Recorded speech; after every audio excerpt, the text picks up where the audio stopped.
fifaliana lehibe indray no ansoina tokatantsika ny amin'ny dinetia tonga ny fotoanatsika izay rahantsika amin'ity fandarana manokana ity zany saingy ataontsika ao anatin'ny larana fampianarana foana zany larana fahatelo amby roapolo zany izy fa fandarana manokana mazava ho azy moa zany fa ilaina motorina atao anatin'ny fampianarana ilaina ho renesin'ny olona ilaina hoarahan'ny olona manerana amin'izao tontolo izao afaka manaraka nareo amin'ny teny frantsay ao amin'ny YouTube Yahushua TV français afaka manaraka nareo amin'ny teny anglais ao amin'ny Yahushua TV Yahushua TV zay mihitsy rehefa sita anglais zay ny chinois zany dia Yahushua TV chinois reo moa zany ny langue azorana dia malagasy moa zany ao amin'ny Yahushua TV malagasy afaka mahita ny moa zany ny fandarana ianareo avy hatranytsika aloha zany dia arikiva afaka metraka amin'ny teny hoe mpiara-tanana Dadalahy Iava ho voninahitra ranomasina iariva afaka atsika saotra betsaka dadamarany amin'izao fotoana izao izay ahafana manazava mampianatra ny olona ny fahamarinana ho voninahitra ranomasina ilay andro ny fahamaliana fametrahana ny fahamarinanao fametrahana ny voninahitranao io izao teny izao dadamala Iava aroka ho hamarinanao mandrakariva ny teny ho voninahitra ranomasina isanandro zany dia apetraka ho ampiara-tananao ny teny zay ambarako sy rehetra teny hozaraina amin'ny tsirairay avy ho fahafantarana ny olona ny fahamarinana dia ny fahamarinanao saotra betsaka dadamala Iava aho amin'ny anaranao Yahushua naovana izany teny rehetra izany amen.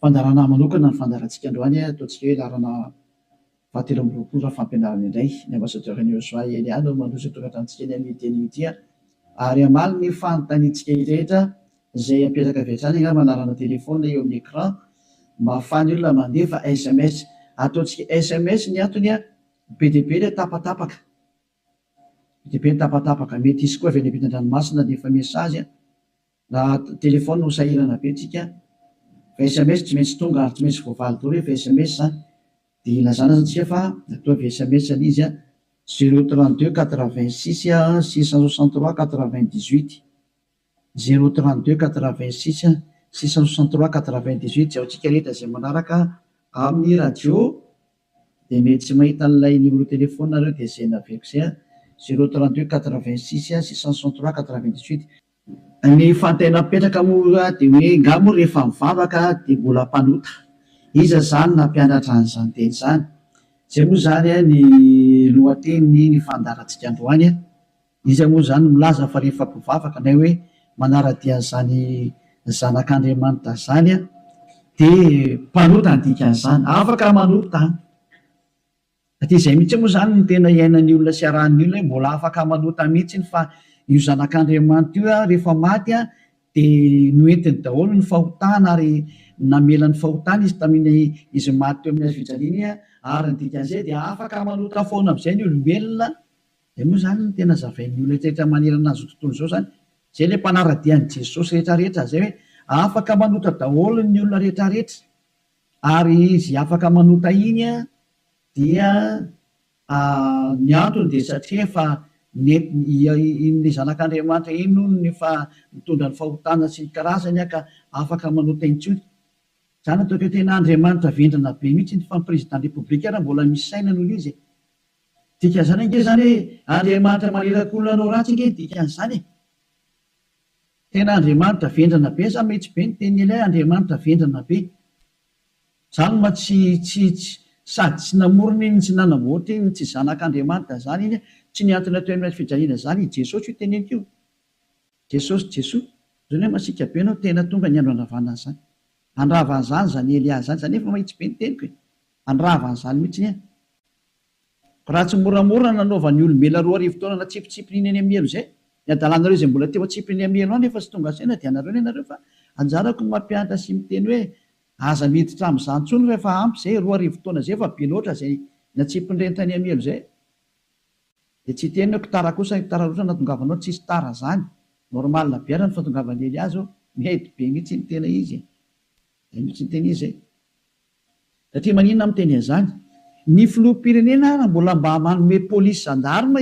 hiambina ny olona tsy hanao ratsy ary raha manao ratsy ilay olona tena gadrainy any am-ponja mihitsy nasiny ny tribonaly anaovana ny fitsarana ary mandefa olona any am-ponja ny mpanao ratsy dikan'izany tena mbola mandinika ny olombelona noho ny Andriamanitra tomponareo ary Andriamanitra tena manakotana fiarahamonina ny Andriamanitra nareo satria maniraka olona anao ratsy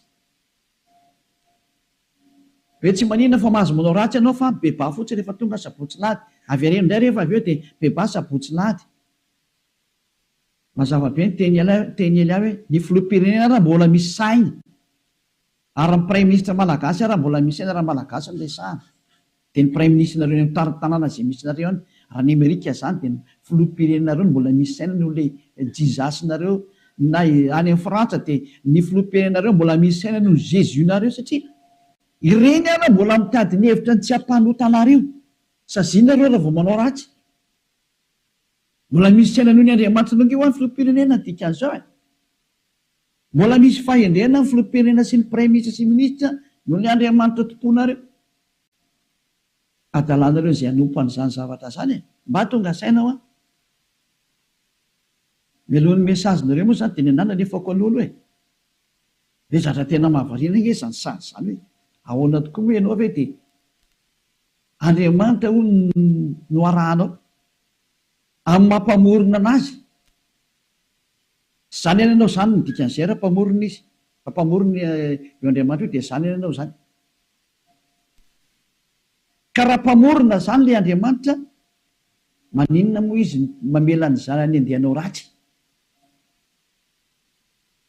raha Andriamanitra zany na ny ankonana anao ratsy fa ny tena Andriamanitra dia zao tsy manaiky ny ankonany anao ratsy novi tahaka ny ray aman-dreny mananjanaka dia tsy ndray aman-dreny mihitsy aniraka ny zanany hoe andana manao ratsy fa mifona fotsiny aminay ialahy rehefa avy eo ohatran' izany angely sary dana mangalatra ialahy dia rehefa azo lahy daholo zatra rehetra dia veny aty amin'izay mifona efa nazo aloha lahy zay dia avelako rehefa avy eo indray iverina indray rehefa rapitso indray jangatsanga indray anao rapitso dia mifona fotsiny indray rehefa avy eo ohatran'izany ange ty sary ty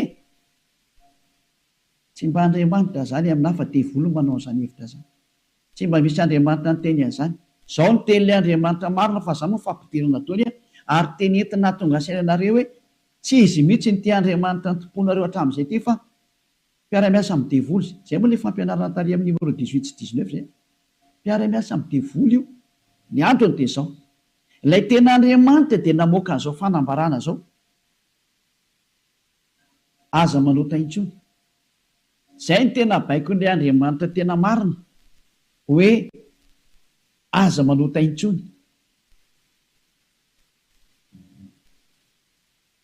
ka raha izay Andriamanitra tena marina zay ny namoaka an'izay baiko zay aza manota intsony zay ahoana moa zany ianao ny lasa mbola misy miteny hoe mahazo manota kambo fa netin'ilay zanak'Andriamanitra ny fahotanao dia afaka manota anao fa mibebaka fotsiny rehefa avy eo tena zany rehefa tehan'ny feon-demony ny teny izy ohatsy rehefa tsika ny histoiran'ilay vehivavy janga ilay vehivavy janga iny dia zao rehefa nijangatsanga izy dia tratrany olona dia nomelohan'ny olona ary nandeha hovonora rehefa nentina teo amin'ny Joshua izy dia hoy Joshua hoe zay tsy nanota taminareo naoka hitorabato azy voalohany zany ny tenin'ilay zanak'Andriamanitra tena marina zay kanjo moa zany hiala daholo ny olona tsisy afaka nitorabato satria samy mpanota daholo dia izy amin'izay Joshua mantsy an'ilay olona hoe raha vehivavy eo nakaiza daholo ilay olona naiky hamonanao teo dia tsisy eo tsony tompoko tsy nisy nanameloko anao va dia tsisy io tsisy dia izy Joshua hoe za koa tsy manameloko anao tsony teo zany ilay fanadiovana teo za tsy manameloko anao tsony zany hoe nodiovina ilay vehivavy nomboka teo hoe za tsy hitondra fanamelona anao tsony fa izao kosa manomboka eto aza manota intsony ianao izany hoe izay olona ny fanena tamin'ilay zanak'Andriamanitra tena marina dia nahazo an'izay teny izay taona hoe manomboka eto aza manota intsony zay ny tena ny fanena tamin'ilay zanak'Andriamanitra marina matoa zany nareo mbola manota mandrak'androany tsy ilay zanak'Andriamanitra tena marina ny fanena taminareo fa devoly ny fanena taminareo alay tomponareo tena devoly akitsy raha fotsiny zao Laovaka itsika zay tantara zay. Zay ihany dia fampiandiniana ireo ny zavatra rehetrarehetra sany zay. Zay ihany dia ampiandiniana ireo ny zavatra rehetrarehetra zay. Mba jerevantsika mba ampidirina kely angamba ty teknisianina. Jaona toko fahavalo andininy fa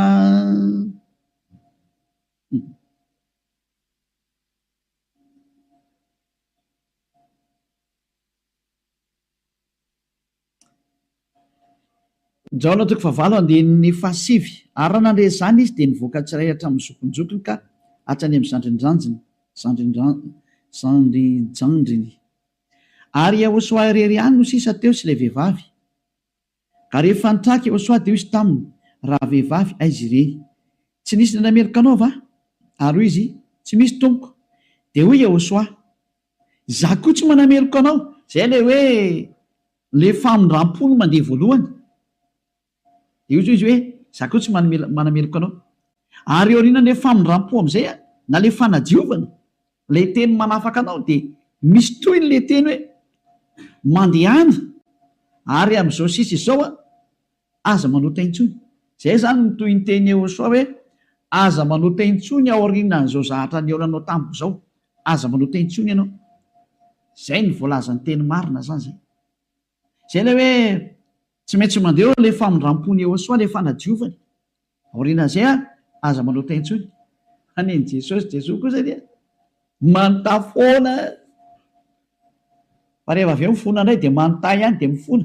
Jerevantsika deo aloha zay melona tongavan'ny SMS nareo amin'ny fanontanianareo hoe ngamo mbola mahazo manota rehefa tafaraka amin'io Andriamanitra marina io. Valiteny ny divolo miteny hoe mahazo manota. Fa le Andriamanitra marina miteny hoe tsy mahazo manota intsony. Dia dinio izay miaraka aminao zany, manoko izy ilay miaraka aminao. Izy izay. Antsika aloha hitodika indray tsika any amin'ny teny manaraka indray. Indray tsika aloha hijery indray tsika aloha Jaona toko fahadimy. Jaona 5:14. Rehefa afaka izany dia hitany Yahosoa teo an-kianjan'ny tempoly raha lehilahy.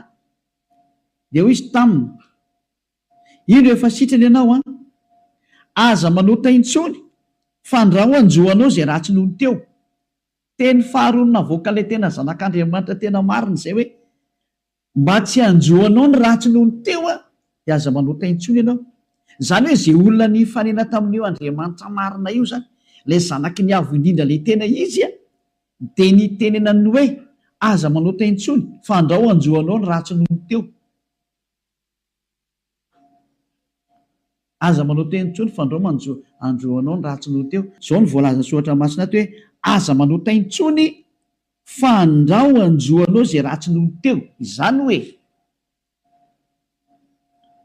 mazava be zany ny tenin'ilay zanak'Andriamanitra fa rehefa tafaraka aminy dia tsy mahazo manao ratsy intsony. Zay zany ilay tena tafaraka amin'io zanak'Andriamanitra io, tsy manao ratsy intsony. Laotsika aloha hitsa teny manaraka indray tsika aloha.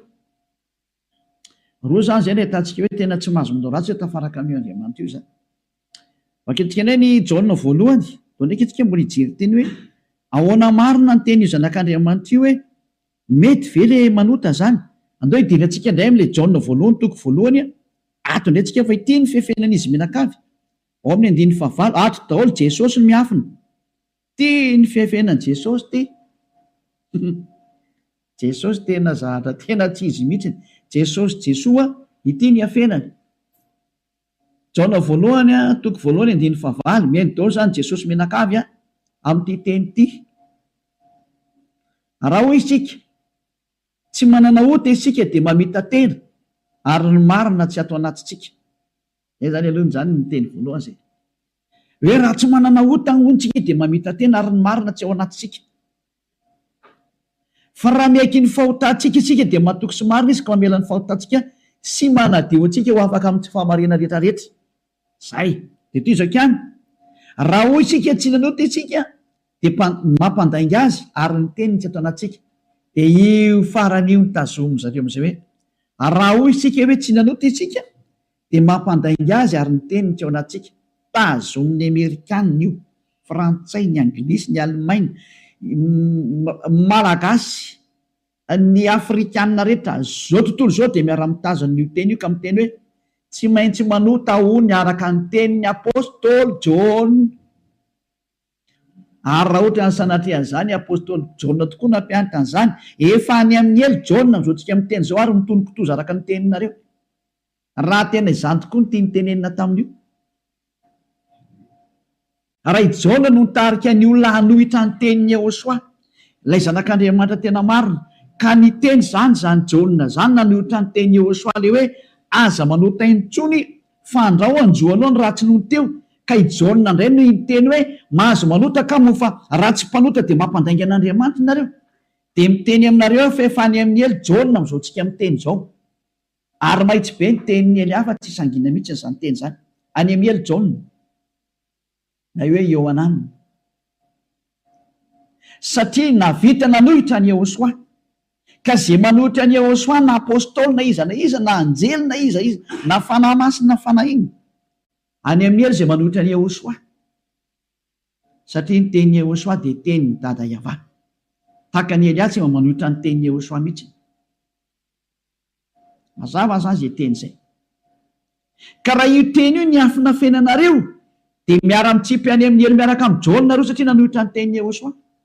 Satria ny tenin'ny Jehosoa dia ny teny mihitsy hoe aza manota intsony. Ka raha ohatra ireo milaza fa i Jona no nampanota anareo, miara-mitsipy amin'ny Jona any amin'ny elo nareo. Fa tsisy Andriamanitra tia lalan'izay Jona zany na tia lalanao.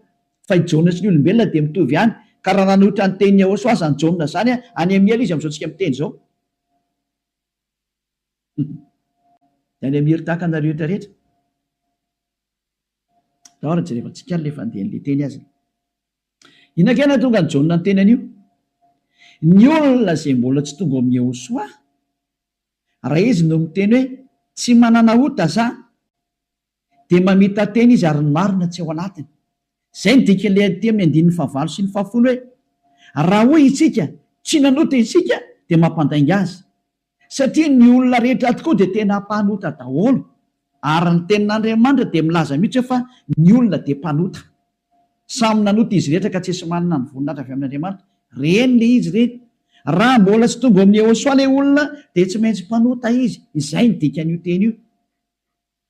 Izay ny dikany hoe raha misy miteny hoe tsy manana ota dia mpamita tena ary ny marina tsy ao anatiny. Satria ianao raha mbola tsy tonga amin'ny Jehosoa dia tsy maintsy mpanota ianao. Ary zany ny ilazana amin'ny Jesosy izay olona miaraka amin'ireny fa olona mpanota ireny satria tsy mbola tonga aty amin'ilay tena izy. Fa ao amin'ilay pisoloky nareo no nandeha. Dia hoy ilay pisoloky mahatsinareo hoe mpanota nareo. Pisoloky io tsy niantona teo amin'ny fijaliana Jehova zatra mpamitaka io. Samy mijery ny marina tsika. Mioka anao teo ny tenin'ilay zanak'Andriamanitra. Ny tenin'ilay zanaky ny avy indrindra fa mioka anao teo e. Kaza mamaly tsony ianao. Fa ny tany sy ny lanitra ho levina hoy Jehosoa fa ny teniko tsy ho levina mandrakizay. Aza hoe izay teny izay. Ka raha ny teny izy hoe aza manota intsony dia tsy misy mahazo manapotika izay teny izay. Matthieu 24 firy angamba nisy loatra efa-tsika kely teny. Hitina kely ihany tsika aloha. Matthieu 24:36 sa 33. Ohatsy rehefa-tsika kely aloha. Matthieu 24:35. Matthieu 24:35. Ny lanitra sy ny tany ho levina fa ny teniko tsy mba ho levina. Ny lanitra sy ny tany ho levina ozy ilay teny fa ny teniko tsy mba ho levina. Izany hoe ilay teny hoe aza manota intsony tsy ho levina mandrakizay. Ka raha nisy nandevina an'iny dia vory izay nandevina an'iny. Raha nisy ny teny izany hoe tsy maintsy mpanota nareo ka, tsy maintsy manota nareo ka, dia manohitra an'ilay teny ilay zanak'Andriamanitra amin'ny teny hoe aza manota intsony. Ka raha misy izany nampianatra nareo hoe tsy maintsy manota, dia ny kontra n'io tenin'ilay zanak'Andriamanitra marina io, ary rehefa ny kontra ny teniny dia devoly izay nanohitra anazy. Satria ny teniko izy tsy azo levolina. Izany tonga namiteny hoe tandrema ianao tsy misy Jona ny teny taminao mihitsy hoe ndany ianao manota fa ny agigenao mahatonga anao miteniteny foana eo. Ianao no te hanao zavatra tsy manjary amin'io Andriamanitra marina io. Ianao no te hanao ratsy ihany dia ilay Andriamanitra marina no endrikendrehanao. Daholo aloha tsika anaraka an'ilay teny izany. Ohatrany ohatra mafimafy be iny teninao ambassadeur Jehosoa. Tena tsy mafy izany. Raha ny mora indrindra tokony renisy ny sofinao izany fa tokony mafimafy noho izany no tokony hoeninao satria be izay nahadalana nataonareo izay hoe tsy hoe heverinareo fa faly aminareo Andriamanitra tokony fampianarana io. izy very miteny hoe aza manota intsony de nareo nefa ry mamaly hoe tsy maintsy manota fa tsy possible mihitsy izy zany. Nareo no te araka amin'le Andriamanitra tsy izy nareo any de ny famarina le Andriamanitra kosa ny potipotenareo. Iza mampanaonao an'izany kosa ny ana daoary jona voalohany toko voalohany andiny favalo. Koa raha hoy isika hoe tsy manana ota isika dia mamita tena ary ny marina tsy ao anatsika. Zay aloha zany le hoe raha misy mbola sy tonga amin'ny Yehosoa anao de mpanota ianao ka raha ianao raha mbola sy tonga ao amin'ny Yehosoa no miteny hoe za tonga tsy mpanota intsony de mpandainga ary mpamita tena. Zay no mahatonga an'izay niaraka tamin'i Jesoa rehetrarehetra na Jesoa tsy haiko fazana azy Jésus Jesus ny teny daholo nareo hoe mpanota satria tsy mbola tonga atao amin'le izy nareo de tsy maintsy miteny mpanota nareo porofo mitohaka amin'ny tendanareo fa tsy mbola tonga ao amin'le tena le zanaky ny avy nareo fa pisy loko io miaraka aminareo sady mpandainga ny pisy loko tsy niantona teo amin'ny fijaliana zany kory io na ny kely ary tsy nanitsaka tety kory ny ary ny tongotro io. Toizatsika amin'izay ny andiny fahasivy. Fa raha miaiky ny fahotantsika isika mila miaiky ny fahotanao ianao zany dikan'izay de mahatoky sy marina izy ka mamela ny fahotantsika tena tade mamela izy raha miaiky itsika ary manadio antsika ho afaka amin'ny tsy fahamarina rehetrarehetra afaka daholo ny tsy fahamarinanao rehetrarehetra hatrany amin'ny fieritreretana ratsy voadio daholo mihitsy tsy mety manana saina ratsy mihitsy fa tsara foana ny saina tsy mety mandeha makany amin'ny zavatra ratsy mihitsy izy fa ho an'ny Yehosoa daholo ny zavatra rehetra. Zay ny fiainany de ho an'ny Yehosoa, velona ho an'ny Yehosoa, miara-mipetraka amin'ny Yehosoa, miaina ho an'ny Yehosoa ny antony fivelomany. Zay ny olona tena tafaraka amin'ny Yehosoa zay madio tanteraka hatrany amin'ny fieritreretana madio mihitsy. Toetrika le teny ko maninona ary eto misy miteny hoe raha misy miteny hoe tsy manana ota isika de mampandainga azy ka raha mbola sy tonga amin'ny Yehosoa ianao no miteny hoe za tsy mpanota de mpandainga ianao. Any amin'ny Jesosy tsy misy an'izany afaka amin'ny fahotana zany, ao amin'ny Jesoa tsy misy an'izany afaka amin'ny fahotana zany. Zay ny dikan'izany de itoy amin'izay ary io teny eo amin'ny Jaona voalohany toko voalohany io notohizany Jaona io ry amin'ny Jaona voalohany toko fahatelo fa tsy najanony teo fa nitohizany ry amin'ny toko fahatelo amin'izay zany hoe nitoy io teny io fa tsy nijanona teo ao amin'ny toko fahatelo de ao amin'ny andininy fahaefatra amin'izay no jerevantsika andininy fahaefatra Jaona voalohany toko fahatelo andininy fahaefatra. Izay rehetra manota no mandika ny lalàna fa ny ota ny fandikana lalàna zany hoe ny olona zany rehefa nandika an'izay teny Yehosoa zay aza manota intsony ka ianao milaza fa mpanota de efa nanota ianao zany dikan'izay aloha fa fanaporofona efa nandika ny teny Yehosoa ianao de efa mpanota ianao zay mahatonga ny vavan'ny tsy afaka amin'ny fahotana. Andininy fahadimy. Fantatrareo anefany fa izy no naseho anaisitra ny ota io ara le teny nanaisitra ny ota ary izy ary tsy mba misy ota mihitsy ao aminy. Zany hoe rehefa ny olona zany tonga ao aminy de tsy misy ota mihitsy ny ao aminy.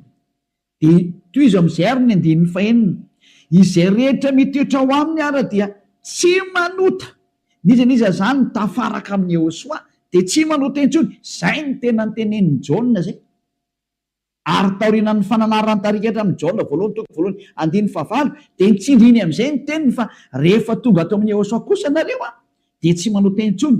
Ary zany hoe raha mbola sy tonga amin'ny Yehosoa nareo dia mpanota nareo, rehefa tonga ato amin'ny Yehosoa kosa nareo tsy mpanota intsony. Zany mampiseho miariary mihitsy fa mpamitaka sy mpandainga iny Jesosy iny Jesosy mandainga io adalanao zay te hiaraka amin'izany Andriamanitra mampandainga sady mampandainga ny Andriamanitra marina ary misy loko ny asany ary nandefanareo any amin'ny hery adalanao raha mbola hiaraka amin'izany ianao safidinao moa inoko raha tsy hoe amin'ilay miaramila ny devolotiko ianao dia naika an'izany famononanao zany fa raha olombelona normalina maino any hery amin'ny teny tonga saina daholo ary tsisy manaiky fitahana tsony satria meko anareo ny fanaporofona io iny izy io toy atsika eo amin'ny andininy fahenina izay rehetra mitoetra ao aminy de tsy manota. Nizany zany mitoetra ao amin'io Yehosoa io de tsy manota intsony izy fa izay rehetra manota ozy izy ao mitenin'ny Jaona amizay dia sady tsy nahita anazy ary tsy mahalala anazy. Tsy netan'io zanak'Andriamanitra maro io nareo. Midika zany fa i Jesosy dia tsy zanak'Andriamanitra. Jesoa dia tsy zanak'Andriamanitra marina. Tsy izy io. Pisy loky ary mpamitaka satria nampanota anareo foana hatramin'izay. 2 taona nareo mipetraka ato anatin'ny fahotana. Tsy afaka anareo zany midika an'izay. Mbola hiteny any venareo fa marina ny lalak'alena. Toizantsika ihany ny teny Jaona satria Jaona ihany nampangainareo dia aleo Jaona koa ny namafy ny teniny. Jaona voalohany ihany 7:9 daoarany. 9:7 hatramy vakitsika. Aleo 9:9 aloha tenentsika ny tenin'ny apôstôly Jaona.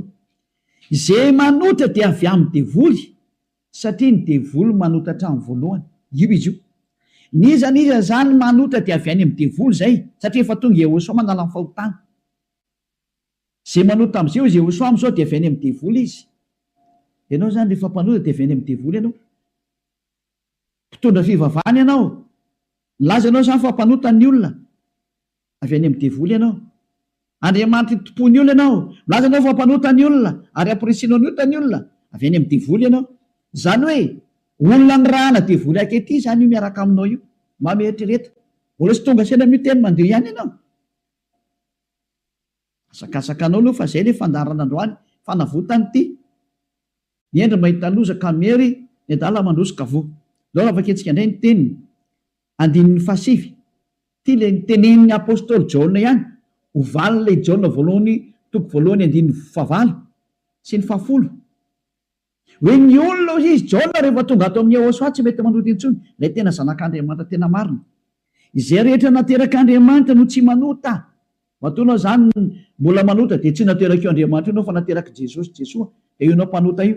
Mbola tsy nateraka ilay zanak'Andriamanitra tena izy ianao fa niteraka anao dia ilay pisiloko no niteraka anao. Ilay mpamitaka no niteraka anao. Fa ilay Andriamanitra tena marina tena manizingizina mihitsy netrany amin'ny Jaona apôstôly tsy nivadika tamin'ny teny Jehosoa izy. Fa nitazomy ny teny Jehosoa hoe izay rehetra nateraka io Andriamanitra io dia tsy manota. Satria maninona izy izy? Satria ny voany mitoetra ao anatiny ka tsy mahay manota izy. Tena nitsindriana fandroany. Tsy mahay manota izy. Fa maninona hoy satria nateraka Andriamanitra. Izy zany nateraka io Andriamanitra io dia tsy manota intsony. Fa zay nateraka ny devoly io manota foana ary miteny hoe tsy maintsy manota sy ny karazana. Devoly ny rainy. Soratra masina daholo miteny anio a. Tsy misy nidirany Elia mihitsy ny zanona kely fa samy soratra masina jerevantsika. Ary konfirmeny Elia mihitsy ny teny ilay zanak'Andriamanitra marina. Ilay maty teo amin'ny azo fijaliana hoe aza manota intsony. Zay ny tena teneny ao anatin'ny baibolinareo zany teny zany. Ao anatin'ny baibolinareo zany teny zany fa tsy zany namorona. Andana vakeo fa nomeko tarihan'ny voavonanomboka ny fandarana. Ao anatin'ny baibolinareo ilay izy. Ary rehefa avy eo dia nitsindrin'ny apôstôly amin'izay zany teny hita zany. Mbola nampiny ao amin'ny Jaona voalohany toko 5. Mbola nampiny teny akaiky indray 9:9. Jaona voalohany 5:18 ty indraingy ny teny manaraka. Jaona voalohany 5:18 mbola nitsindrin'ny Jaona daholo ny teniny. Io zany tsy Jaona akory no makany amelo sanatria zany fa ianareo no makany amelo zay nanendrikendrika ny Jaona. Nanendrikendrika ny apôstôly Jaona salary Saolina, salary Ioananina. Ianareo zay nanendrikendrika anazy mitsipy makany amin'ny elo fa tsy izy satria tena ny teny mihitsymihitsiny. Ty ndray fa naporofona manaraka. Mbola i Jaona ihany no teny aty. Fantatsika fa izay rehetra naterak'Andriamanitra dia tsy manota. Fa izay naterak'Andriamanitra dia miaro ny tenany ka tsy mikasikazy akory ilay ratsy. Tsy azony devoly kasihana mihitsy ny olona miaraka amin'io Andriamanitra marina io. Izay nateraka eo Andriamanitra io. Matoa zay ianao mbola mpanota nateraka devoly ianao. Zay miaraka aminao zany mpiara-miasa amin'ny devoly ny dika an'izay. Zay ilay fampianarana numéro 18 sy 19. Hoe mpiara-miasa amin'ny devoly io Jesosy Jesosy anao. Jésus Jesus io ry Amerikanina. Ary frantsay ry anglisy avy any aminareo fampianarana io. Nareo no mitondra ny unité nakety atody kely amakany aminareo mihitsy n'izao ny teny. Ahoana io teny io? Nampianaranareo dao zao tontolo zao lasa mpanota. Ahoana? Pozinareo ny olona. Zao ilay Jesosy nareo zao. Vao tsy tonga saina ihany. Vonoanareo dao ny olona teto ambony ity tany ity. Matinareo ohatrany amin'ny malagasy rehetra rehetra.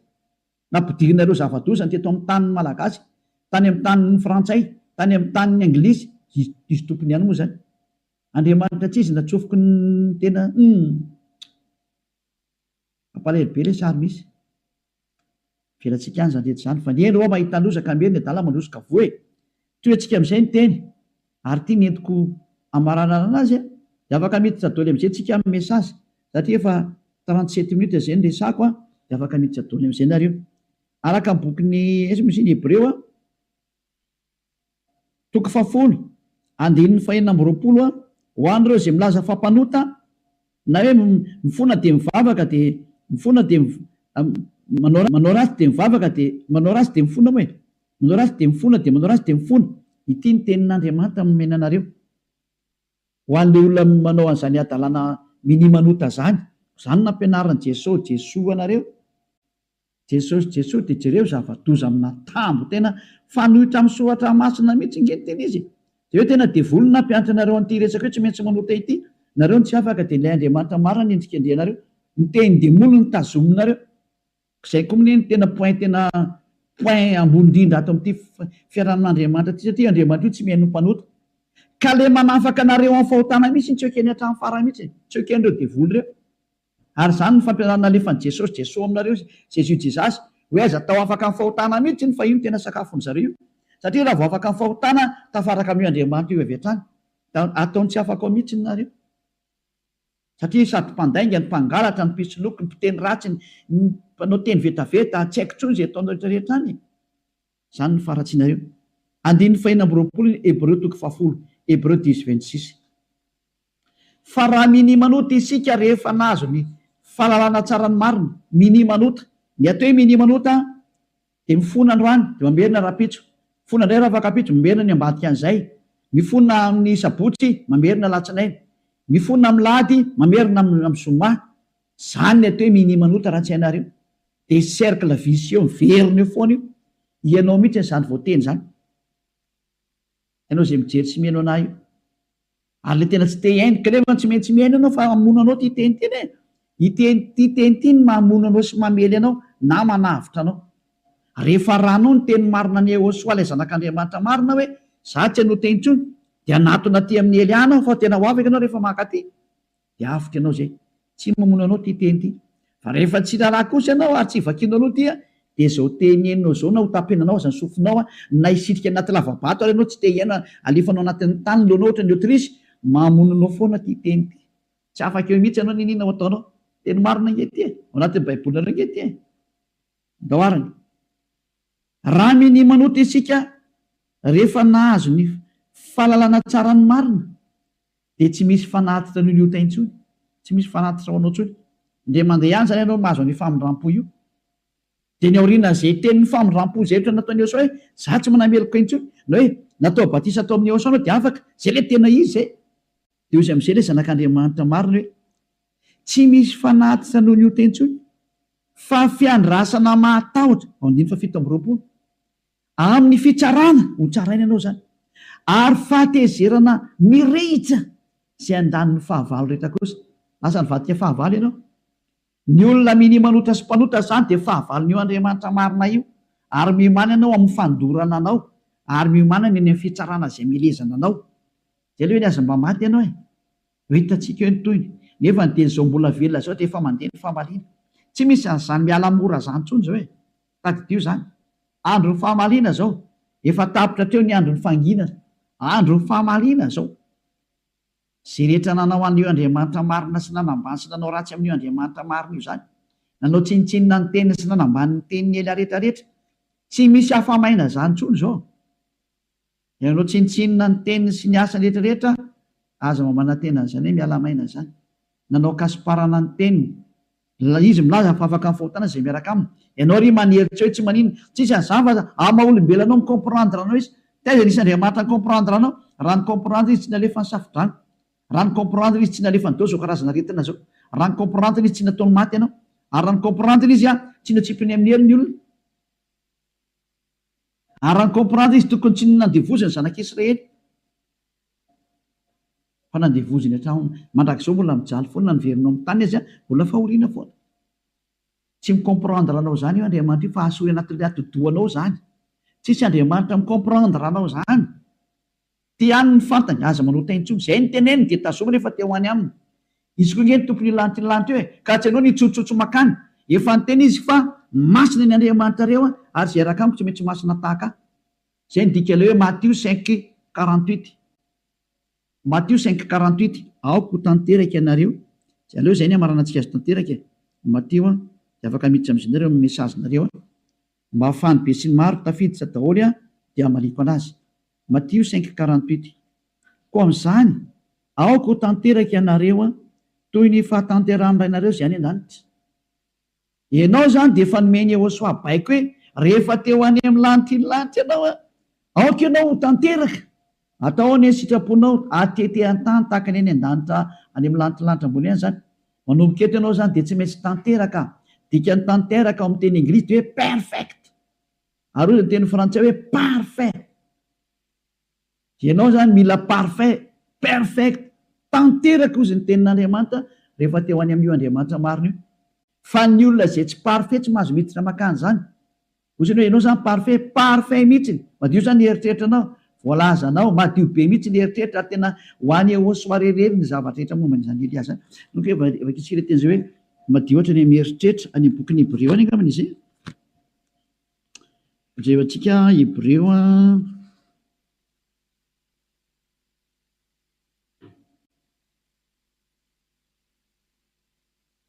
tsy le mainka fanirany Yehosoa zay manaty.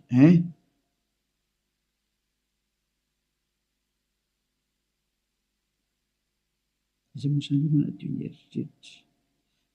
Vakitsika manomboka amin'ny andiny faraka ambin'ny folo zany dia hatrary amin'ny andiny fahafiry zany ty. Enina ambin'ny folo. 16-17. Aloha vakitsika manomboka amin'ny andiny faha 11. Hébreu 9. Dia manomboka andiny faha raika ambin'ny folo. Fa Yehosoa kosa Hébreu 9 manomboka amin'ny 11 ka hatramin'ny 17 eo na 18 angamba vakitsika eo daholo. Fa Yehosoa kosa rehefa tonga ompisorona be ny amin'ny zatra tsara ho avy dia namaky teo amin'ny tabernakely lehibe lavitra sady tsara lavitra zay tsy natao tanina, zany hoe tsy misy an'izao zavatra rehetra izao. Ka tsy mba nitondra ranosy lahy izy na ranjanak'ony fa ny rano tenany dia niditra indray mandeha ho any amin'izay fitoerana masina ka nahazo fanavotana mandrakizay. Vadindrindra fa raha ny ranosy lahy sy ny ranombolary ny lavelom-batotrony vavy avy afafy amin'izay voaloto no mahamasina hatrany amin'ny fanadiovana ny nofo maika fa ny rany Yehosoa zay nanatitra ny tena tsy manantsinon'Andriamanitra tamin'ny alan'ny fanahy mandrakizay no adio ny fieritreretanareo ho afaka amin'ny asa maty mba hanimponareo an'Andriamanitra velona. Tsy tonga tany amin'ny 15 tsika fa teo amin'ny 14 dia hitantsika ilay zany io izy io. Zany hoe madio hatrany amin'ny eritreritra rehefa tonga amin'ny Yehosoa. Tsy misy maloto zany intsony eo aminazy. Afaka daholo ny zava-detra. Zany ilay tena Andriamanitra tena marina zany. Izay ilay tena niantona teo amin'ny fijaliana. Izay ilay tena nandatsaka ny rano. Izay ilay tena zanak'Andriamanitra marina indrindra.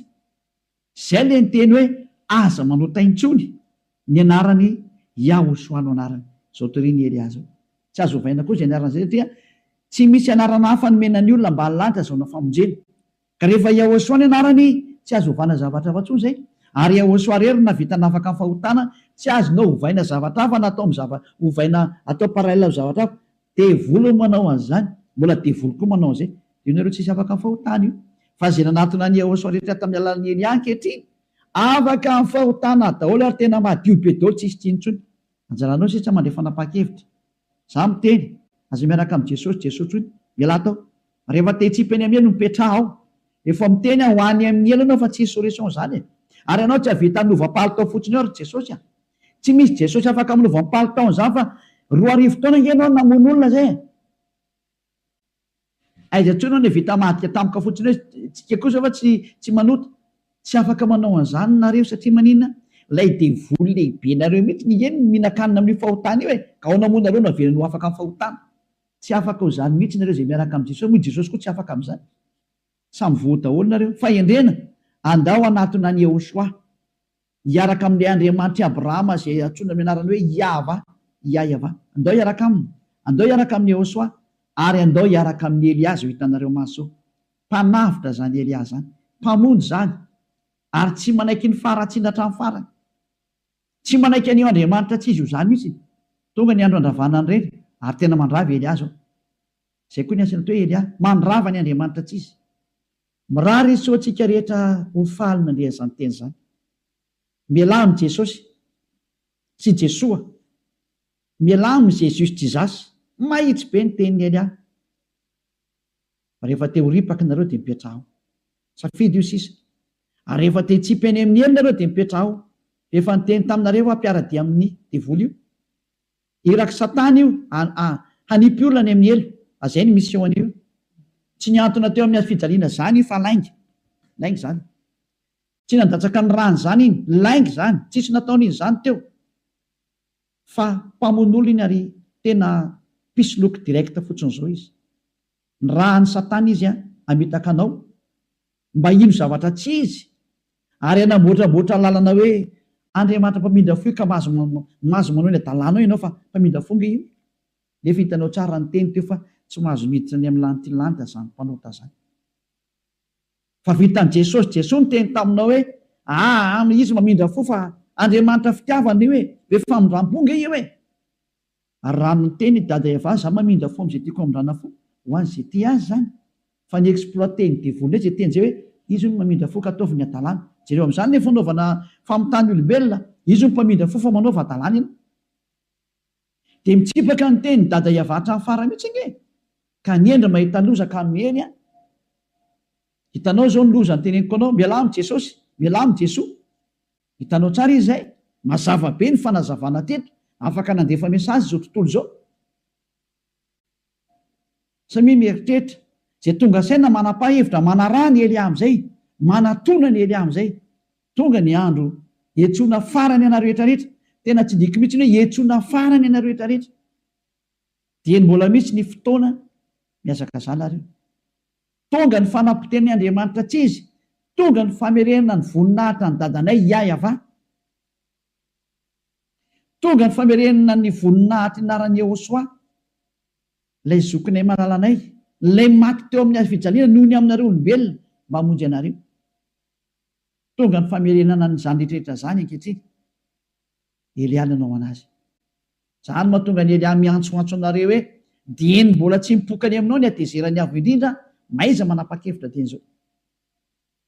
Fa tsy maintsy ho tanteraka amin'ity taninareo ty teny ty hoe ho atao miavaka ny manompo an'Andriamanitra marina, Yahva zay dia Yehosoa, sy ny tsy manompo azy. Tsy maintsy ho aseho zay, tsy maintsy iseho zay.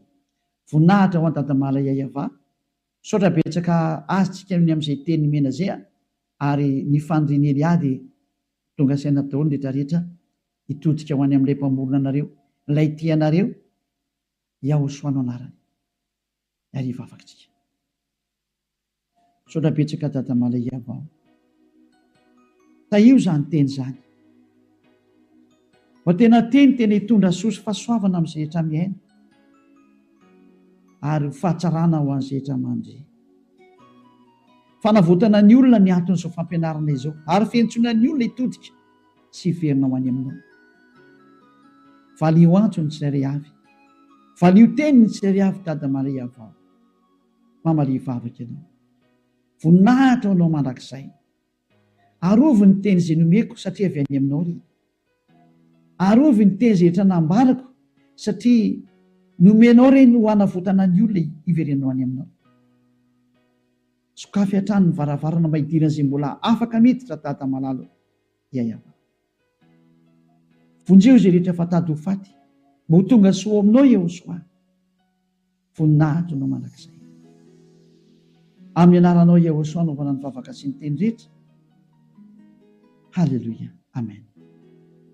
Dia mirahaso tsira samy teny Yehosoa ho amin'ny fitohizan'ny fiarahantsika manaraka indray. Vedao matomboka.